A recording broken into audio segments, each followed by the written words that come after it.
Dernière intervention de matinée, j'ai le grand plaisir de recevoir et de donner la parole à Fridolin Deuk, qui vient de Douala, l'université du Cameroun, l'université de Douala, et qui est maître assistant CAMES, lié au concours, le fameux concours CAMES que vous connaissez bien, et qui va nous entretenir d'un sujet abyssal à son tour, et je suis ravi d'y entendre, de l'idéologie de la construction nationale à l'idéologie libérale, quel sort pour la protection de l'environnement au Cameroun.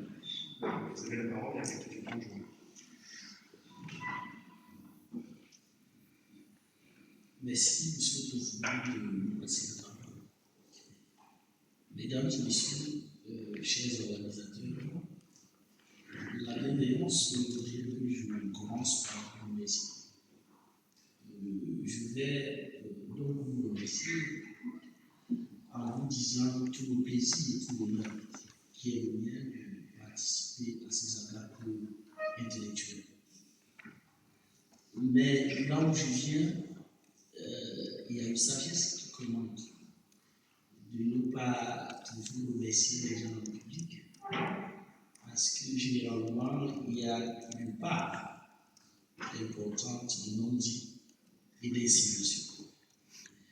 C'est pour cela que je vais davantage vous féliciter pour la qualité de l'organisation. Parce que depuis que je suis arrivé dans cette ville, que je fouille d'ailleurs pour la première fois, votre accueil a été des plus remarquables. Soyez vraiment félicités. Cela dit, depuis hier, nous avons décidé de jeter un regard lucide sur la démocratie écologique en partant d'une question simple, celle de savoir si le droit de l'environnement fait-il société. Par ce questionnement, l'ambition, bien sûr, était de non seulement questionner la norme environnementale, mais également de nous pencher sur la société dans laquelle elle est appliquée. Ma réflexion de ce matin ne va pas s'éloigner de cette ligne de pensée, puisqu'il est question plus généralement d'interroger les conditions d'insertion de la norme environnementale au Cameroun depuis le passage de l'idéologie de la construction nationale, c'est-à-dire cette idéologie qui a eu cours de la période de l'indépendance du Cameroun en 1960, parce que le Cameroun a été une colonie française, entre guillemets, a été sous mandat français, sous tutelle après. Mais de toutes les façons, les uns et les autres s'accordent aujourd'hui à dire que c'était une colonie française. Donc, cette première période qui va dans 1960 jusqu'aux années 1990, avec le discours de la Gaulle, comme vous connaissez très bien, l'avènement du libéralisme qui part de 1990 jusqu'à nos jours. Les auteurs s'accordent qu'effectivement, cette période-là marque également l'avènement de la protection de l'environnement, non seulement dans les normes camerounaises, mais également dans le vécu des Camerounais. C'est ce que nous allons essayer aujourd'hui de questionner. Mais avant de nous jeter à l'intérieur, il faut d'abord procéder à certaines clarifications conceptuelles que nous voulions déjà immédiatement marquer du sceau de la nécessité. Les notions donc d'idéologie de la construction nationale, d'idéologie libérale et d'environnement seront aussi à conceptualiser. La notion de protection, elle est plus simpliste et renvoie ici, et si nous voulons, disons, de garantie et s'entend l'ensemble des mesures prescrites par les lois, les règlements et la jurisprudence visant à garantir l'intégrité et la sécurité de l'environnement. Cette définition, nous l'appelons le FOU. Comme telle, la protection peut être préventive, tout comme elle peut être curative. Il s'agit de la protection formelle, celle-là.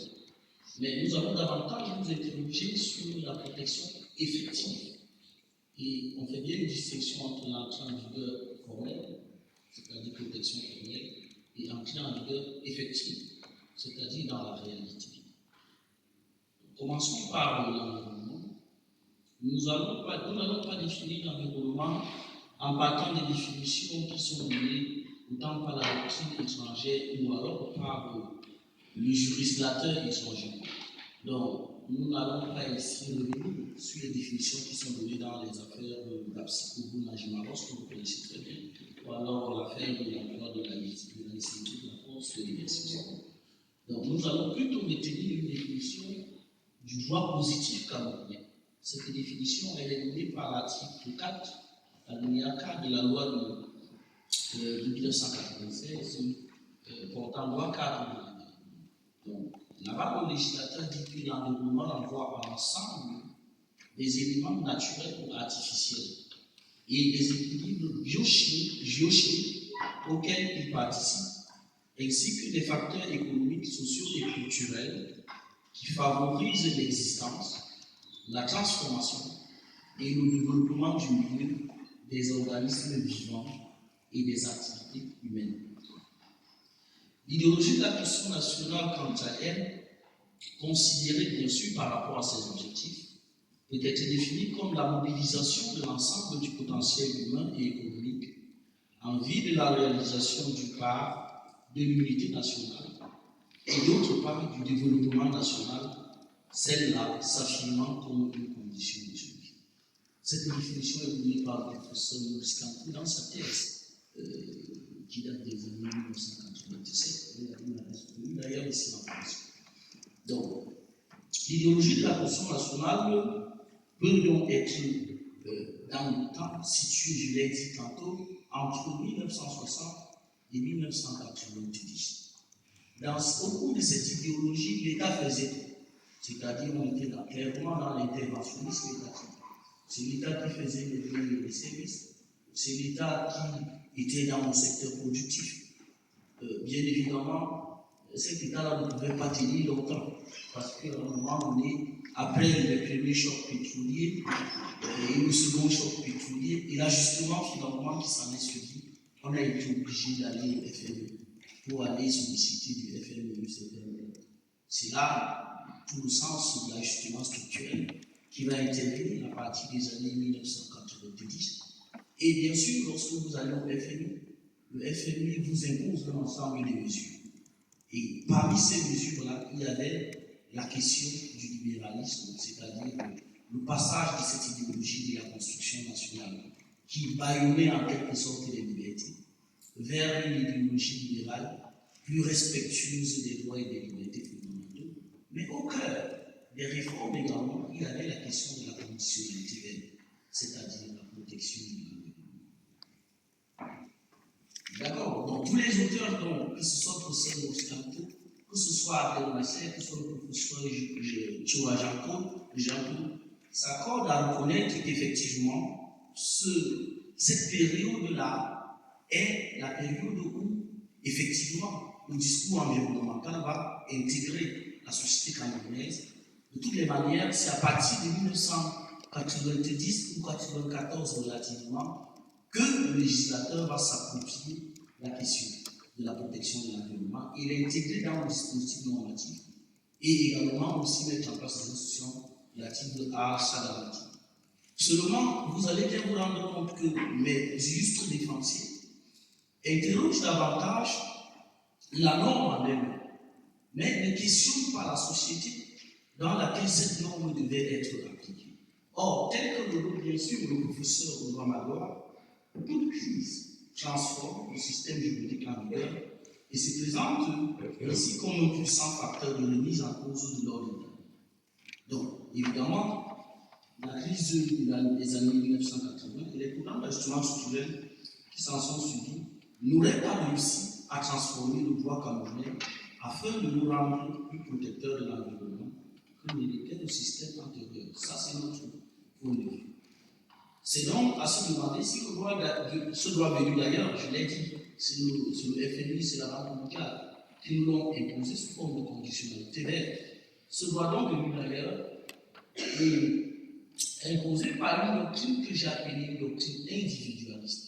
Et les illustres de l'Institut l'ont suffisamment indiqué. C'est-à-dire cette idéologie qui place davantage l'individu au-dessus de la communauté, dans des sociétés qui étaient déjà suffisamment communautaristes. Parce que bien sûr, c'est pas tant que ces sociétés-là n'avaient pas une notion de propriété individuelle. Et cette propriété individuelle se diluait dans le collectivisme, dans le communautarisme. Et ce droit donc qui est venu d'ailleurs, avec tous les ingrédients pour régir la société camerounaise, caractérisée par ses habitudes traditionnelles et le collectivisme. C'est autour de cette matrice de pensée que notre réflexion va graviter. Cette problématique, il faut le dire, soulève non seulement un problème de politique juridique, mais également un problème de technique juridique. On est tous d'avis avec le professeur Olivier et bien sûr le doyen Carbonier, selon lequel effectivement l'entrée en vigueur d'une norme, pour qu'une norme entre en vigueur, il ne suffit pas seulement de la poser. C'est tout le problème. Ça dit, une norme entre en vigueur une fois qu'on l'a posée. Encore, faut-il qu'elle soit appliquée et faite effectivement. Donc, il ne suffit pas de dire, bon, ok, voilà le texte, pour que effectivement ce texte commence à être appliqué. Ça, c'est l'entrée en vigueur formelle. Encore faut-il que nous mettions en place tout le dispositif qui devrait accompagner la norme pour qu'elle entre effectivement en vigueur dans les faits, c'est-à-dire pour qu'elle puisse se rendre compte de début des populations. Et lorsque nous allons développer tout à l'heure, vous allez bien vous rendre compte qu'effectivement la norme était lacunaire. Parce qu'effectivement, il y a à l'intérieur de ces normes un principe très dangereux, celui de la progressivité. Et qui voudrait que bien sûr on puisse se renvoyer dans les canaux avec les modalités d'application de ces normes, qui faisaient que finalement cette norme est suffisamment paralysée pendant ces différents moments suffisamment paralysés. Je vais rapidement vous décliner, parce que le temps est suffisamment passé, les différents éléments qui vont structurer mon argumentaire. Donc, côté, on a assisté à une mutation formelle du dispositif s'attachant à la protection de l'environnement au Cameroun à partir des années 1990. Mais de l'autre, j'ai noté une survivance des obstacles réels à cette garantie. Intéressons-nous rapidement à la mutation formelle. Cette mutation formelle est d'abord le fait de la transformation du dispositif normatif. C'est-à-dire, on a d'un côté constitutionnalisé, mais quel droit on doit à un environnement sain? Je sais ce que nous mettons à l'intérieur, le droit à un environnement sain, ce n'est pas seulement le droit à un environnement, mais le droit à un environnement sain. La question de la santé devient une question assez intéressante dans ce sens. D'un côté, on a ça, mais cette constitutionnalisation du droit à un environnement sain, malheureusement, n'a pas été suivie par la mise en place d'un dispositif intéressant de protection. Parce qu'effectivement, la paralysie de notre conseil constitutionnel, qui ne peut être saisi que par quelques acteurs politiques, mais qui ne peut pas être saisi par les ONG, les associations et autres, fait que finalement, ce droit à un environnement sain est resté carrément une pétition de principe. C'est carrément une disposition programmatoire dans notre ordre juridique qui n'ont pas de réelle emprise sur de l'autre côté, on a quand même aussi assisté à un enrichissement du socle infraconstitutionnel de protection. Parce qu'évidemment, le législateur camerounais ou alors le droit camerounais a pour beaucoup adhéré à l'idéologie internationale en la matière, que ce soit cette idéologie qui était prônée au niveau des Nations Unies, mais également aux normes qui nous sont imposées par l'Union européenne. Et aujourd'hui, je pense particulièrement à un certain nombre qui veut que dorénavant on n'achètera pas le cacao du Cameroun parce qu'il est issu de la déforestation, parce qu'il y a une directive de l'Union européenne en la matière. Donc, ce droit dont on s'est enrichi, ce socle infraconstitutionnel de protection s'est enrichi, mais au-delà, nous avons pour la première fois eu un dispositif spécifique applicable à la matière, c'est-à-dire qu'on a eu deux lois, la loi portant protection de l'environnement et la loi régissant les forêts et la faune. Chacune de ces lois contient non seulement des règles préventives, mais également des règles curatives de protection. Seulement, comme on pourra bien le montrer tout à l'heure, ce dispositif est resté un peu aérien. Parce que pour l'appliquer, il fallait que les populations puissent non seulement se l'approprier, et les illustres de l'ancien l'ont très bien montré, pour que les populations participent effectivement à la garantie, il fallait qu'elles se l'approprient. Ce n'est pas toujours facile parce que, évidemment, ça pose un problème de moyens financiers, ça pose un problème de ressources humaines, Ça pose un problème plus général également de participation. Donc, d'un côté, on a comme saluté une subvention d'un ensemble d'obstacles que nous imputons premièrement à l'origine de la norme. Je l'ai dit, ça vient du FMI. Et le FMI, lui, c'est davantage les équilibres financiers. Il faut faire des budgets équilibrés, qu'importe si c'est que d'une certaine façon, on n'a pas, en tout cas l'environnement n'est pas prioritaire en la matière. C'est d'abord l'équilibre financier dans le budget. C'est ça qui intéresse le FMI. Et donc, même s'il faut pour cela aller chercher des ressources naturelles pour équilibrer vos budgets et donc porter une petite atteinte à l'environnement, c'est pas le problème du FMI. Son problème, c'est davantage les équilibres financiers. Et donc, du coup, on a constaté qu'effectivement, avec l'avènement des bailleurs de fonds, ou alors avec ces conditionnalités-là, on s'est rendu compte que je pense que je vais relativement passer sur le président de l'immigration. Donc, on a bien sûr noté qu'il y avait une persistance des obstacles institutionnels, mais également, au-delà, on a noté une persistance des obstacles non institutionnels à cette objectif. Et parmi les obstacles non institutionnels, j'ai bien noté le problème du financement tout à l'heure, mais à côté du problème du financement, on a, et je vais finir par là, un problème plus général d'appropriation de la norme par les populations locales. Au regard de tout ce qui précède, est-ce que nous devons vraiment être pessimistes? Est-ce que nous devons terminer avec une note de pessimisme? Tous les indicateurs actuellement dans mon pays devraient peut-être porter à refaire.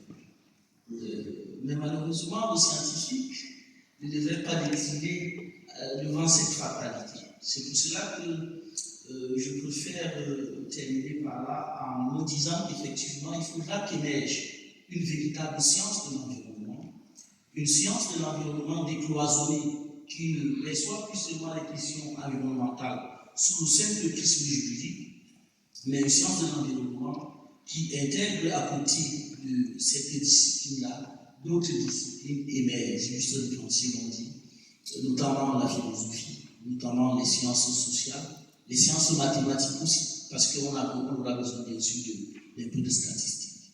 Je vous remercie de votre bien aimable attention.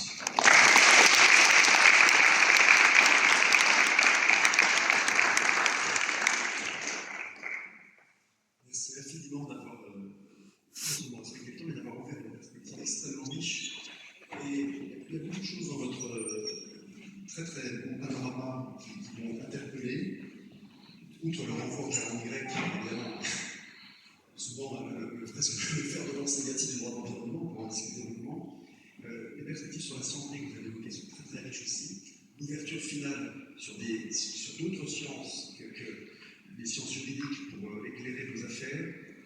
Je trouvais ça aussi évidemment. D'abord, c'est dans l'air du temps, mais c'est très très bien amené de votre part. Je vous en remercie beaucoup.